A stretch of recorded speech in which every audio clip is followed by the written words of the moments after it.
नमस्कार दोस्तों, संस्कृत के देव भाषा चैनल पर आप सभी का स्वागत है।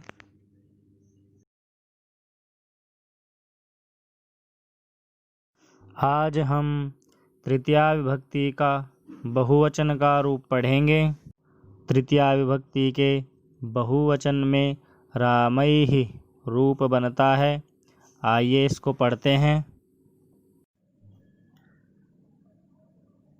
राम शब्द की प्रातिपदिक संज्ञा होने के बाद अन्य सूत्रों के अधिकार व कार्य होने के बाद कर्तृकरणयोस् तृतीया, इस सूत्र से तृतीया विभक्ति होने का विधान हुआ। अब राम से उत्तर तृतीया विभक्ति के तीनों वचन हुए। हमें यहाँ बहुवचन की विवक्षा है, तो बहुवचन की विवक्षा में बहुषु बहुवचनम, इस सूत्र से तृतीया विभक्ति का बहुवचन भिस् प्रत्यय हुआ।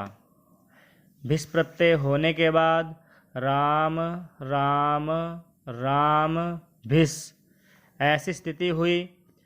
ऐसी स्थिति होने के बाद सरूपाणाम एक शेषः एक विभक्तौ, इस सूत्र से एक ही रूप शेष रहा, अन्य सभी रूपों का लोप हुआ, तो स्थिति बनी राम धन भिस्।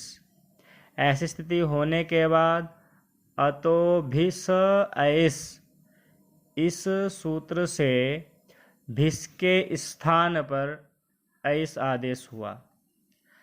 ऐस् आदेश होने के बाद राम धन ऐस्, यह स्थिति हुई। इसके बाद वृद्धिरेचि, इस सूत्र से पूर्व और पर के स्थान पर वृद्धि एक आदेश हुआ। वृद्धि आदेश होने के बाद रामैस्, यह स्थिति हुई।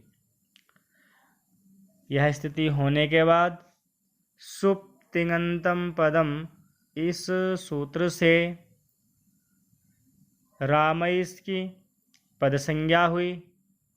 पद संज्ञा होने के बाद ससजुषोरुः, इस सूत्र से सकार के स्थान पर रु आदेश हुआ।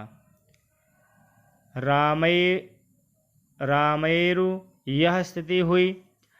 इसके बाद उपदेशे अज अनुनासिक इत, इस सूत्र से रु में जो उकार है उस उकार की इत संज्ञा हुई और तस्य लोपः, इस सूत्र से उस उकार का लोप हुआ, तो रामैर, यह स्थिति हुई। ऐसी स्थिति होने पर विरामो अवसानम, इस सूत्र से रामैर, जो रू का जो र शेष रहा था उस र की अवसान संज्ञा हुई।